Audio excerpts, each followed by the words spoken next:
I'm Keano Smith, and this is Clutch Sports. This Sunday, let me tell you, at 6:30 p.m., the Chiefs versus the 49ers in Super Bowl 58 was a game to go down in centuries, history, decades, and even every year. The Chiefs pulled out and beat the 49ers 25-22. Me personally, before this game, I was telling everybody that this was going to be a high-scoring game. But nonetheless, neither the Chiefs or the 49ers put any points on the board in the first quarter. And this is when I knew defenses win championships. And that's exactly what came down to the finish. Patrick Mahomes was running for his life. Nick Bosa, Eric Armstead, Randy Gregory, Chase Young, the whole D-line was chasing after him like a pig is running away from a fox. Patrick Mahomes was 34 of 46 on the night. Now, if you watch this game, you would not think this is the case. As many 4-and-outs as they went through, I can't imagine what was going on. 333 yards, 2 touchdowns, and 1 interception. Obviously, these are Patrick Mahomes numbers, but I expected him to get way more touchdowns than he did. And even then, I think somebody said he threw his first interception in his whole postseason career. What numbers? But let me tell you, when Patrick Mahomes, the quarterback for the Kansas City Chiefs, led by Andy Reid, has 9 carries for 66 yards and is the leading rusher for the whole team, I don't know what to tell you.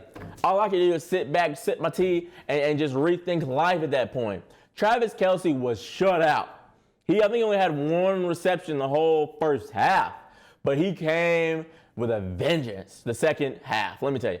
93 yards on the night. However, he did not get any touchdowns. He still got a good couple of first downs. And he made an impression on Taylor Swift. But side note, let's just talk about that for a minute. Taylor Swift was shown in the game, obviously. But do not, and I repeat, do not throw shade on Taylor Swift or Travis Kelce because they are not the ones with the cameras. They are just the celebrities. And the people that are with the cameras are doing what they're supposed to do, to show the celebrities. Taylor Swift wasn't bothering nobody.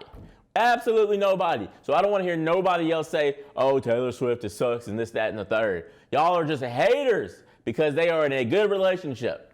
Next thing I want to say is Mecole Hardman, who was on the Jets previously this year, probably one of the worst football teams in the NFL, said that he was playing the 49ers in the Super Bowl. And that's exactly what he did. Mecole Hardman won the game with his final touchdown, or his only touchdown, being late in overtime.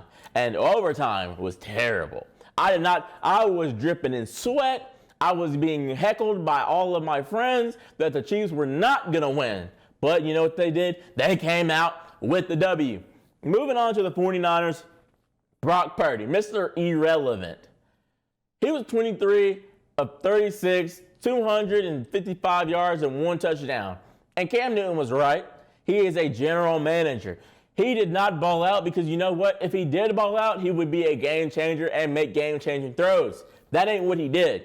He just threw the ball to his receivers. If I had Brandon Ayuk, Deebo Samuel, and Christian McCaffrey, I'd be sickening too. But Christian McCaffrey is the number 1 best player on the 49ers. I would say that in my heart of hearts. 22 carries for 80 yards and 8 receptions for 80 yards, making him the first NFL player to record this in a Super Bowl. He was absolutely unstoppable. But I will say Kyle Shanahan should have utilized Christian McCaffrey a lot more than he did because the Chiefs could not stop him on the ground. Brandon Ayuk and Deebo Samuel had 2 very depressing performances, as I would say. With Brandon Ayuk having 3 receptions for 49 yards and no touchdowns, and Deebo Samuel having 3 receptions for 33 yards, all the haters that said the Chiefs weren't going to win, I ain't heard a single one of them since. They did nothing but what Drewski said, standing on business. Even George Kittle, the best the best tight end in the NFL only had 2 receptions for 4 yards. And I'm not talking double fours, only 4 yards. 1, 2, 3, 4. So that just means these 3 players did not come to play. They were too invested into the glamorous lifestyle, the boom boxes they usually come out with before the game, maybe even pre-game shows. They were talking all that junk. And then they had the nerve to say they didn't know about overtime rules. If I'm getting paid millions of dollars, you best believe I'm training, I'm reading, and I'm doing whatever to win that game. Right? But anyway, that's a wrap for this week's sport news. To stay up to date, make sure to check out my show every week to stay tuned into your favorite sports teams. I'm Keano Smith, and this is Clutch Sports.